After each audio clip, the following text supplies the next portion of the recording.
perbincangan ujma dengan Muhammad Qasim dari Pakistan, yang banyak orang mengklaim Imam Mahdi. Ujma pun bertanya ya pada Muhammad Qasim, apakah Anda mengaku Imam Mahdi? Muhammad Qasim, tidak, saya tidak mengklaim saya Imam Mahdi.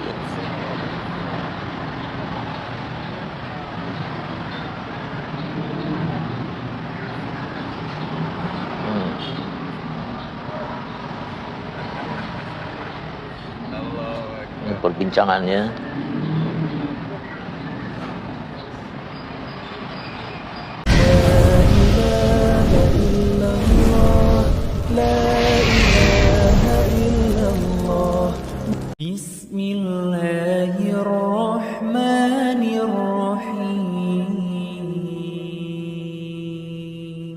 Assalamualaikum warahmatullahi wabarakatuh. Kaum muslimin dan muslimat yang dirahmati Allah Subhanahu wa taala. Sahabat Uti Channel dimanapun berada, silahkan yang belum subscribe, di subscribe channel ini. Kali ini saya akan mereview ini terkait dengan kedatangannya Muhammad Qasim ya.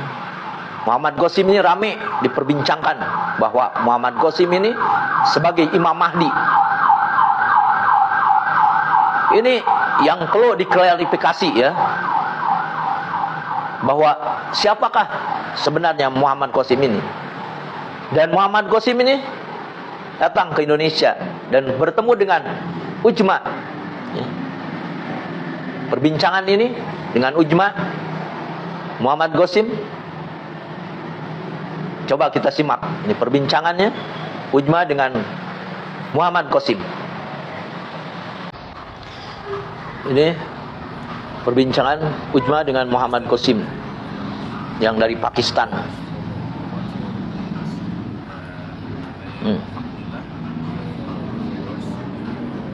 Ya, ujma pun bertanya ya, apakah saudara mengklaim jadi saudara sebagai Imam Mahdi?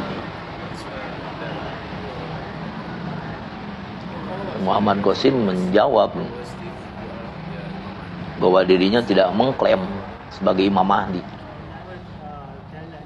Cuman dirinya sejak muda sering bermimpi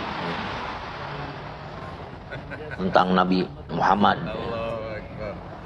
pesan-pesan kebaikan dari Nabi Muhammad katanya.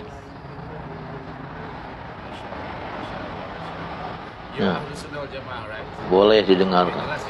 Mimpi di akhir zaman boleh untuk didengarkan, tapi ya, bukan untuk jadi ikutan. Perbincangan dengan ujma dengan Muhammad Qasim ya, yang dari Pakistan, yang banyak orang mengklaim Imam Mahdi ya. Boleh katanya ya untuk didengarkan mimpi-mimpinya kalau memang kebaikan. Tapi untuk ya masalah Imam Mahdi ini perlu juga dipertanyakan. Coba kita simak. Ini ada perbincangan ya, perbincangan di podcastnya Mas Ari Untung dengan ujma terkait siapa Muhammad Qasim ini. Apakah Muhammad Qasim yang dari Pakistan ini memang sebagai Imam Mahdi? Ya, pertanyaannya, apakah Imam Mahdi yang sebenarnya ya? Coba kita simak ya perbincangan Mas Ari Untung dengan ujma terkait ya, Muhammad Qasim yang dari Pakistan, yang banyak orang memperbincangkan bahwa Muhammad Qasim ini sebagai Imam Mahdi katanya.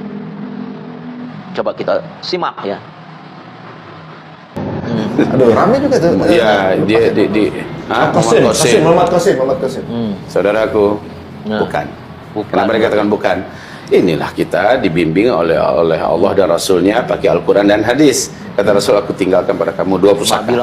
Bila kamu berpegang erat kepada kedua-duanya, kamu tidak akan pernah sesat selama-lamanya. Al-Quran dan Sunnah.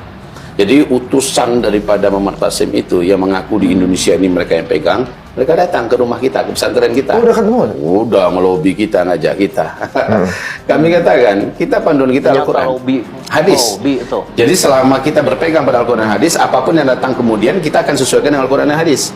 Maka menurut Al-Quran dan hadis, khususnya ada hadis Nabi, enggak memenuhi syarat. Apa tuh? Muhammad Qasim ini sebagai Al-Mahdi Di part mananya enggak? banyak, sangat banyak, mulai dari bentuk fisiknya, umurnya, semacamnya, banyak sekali nggak ada kesesuaian.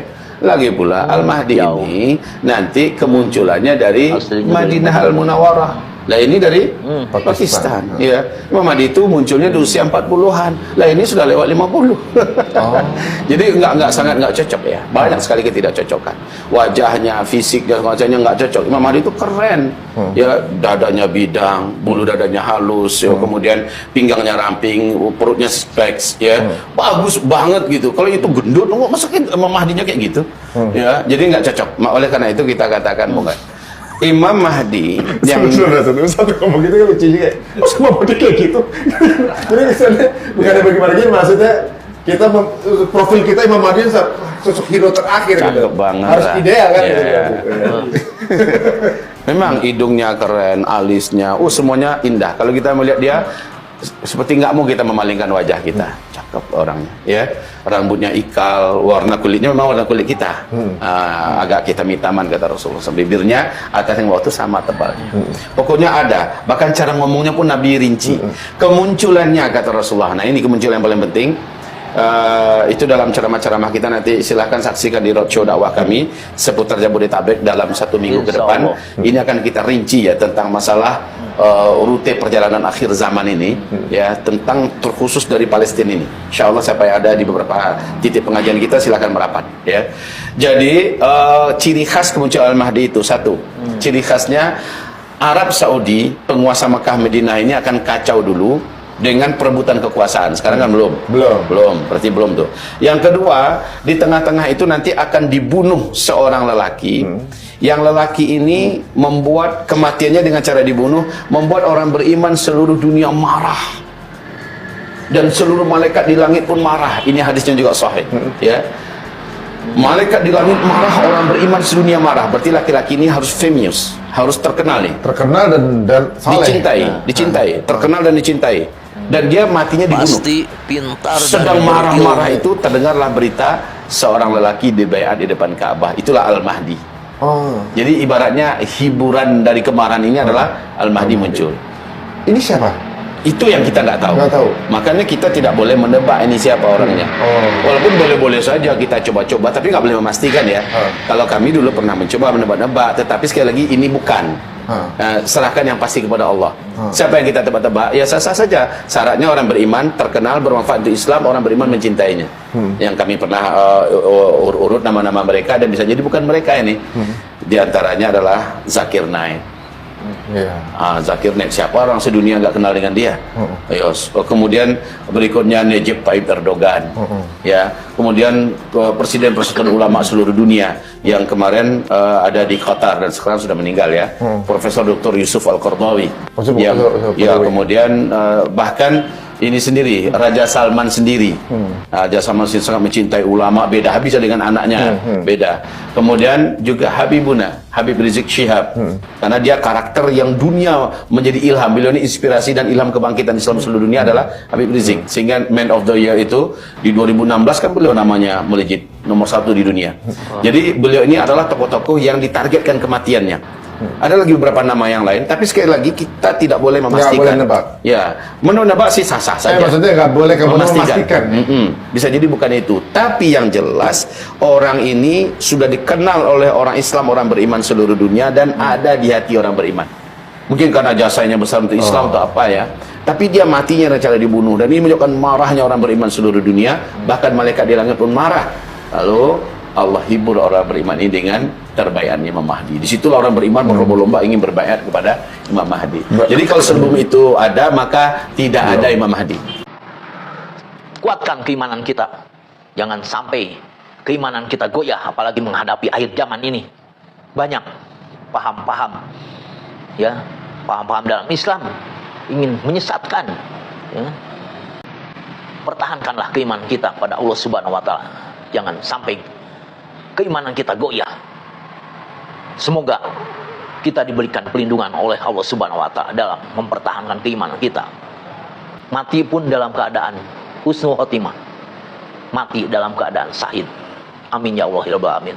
Wassalamualaikum warahmatullahi wabarakatuh.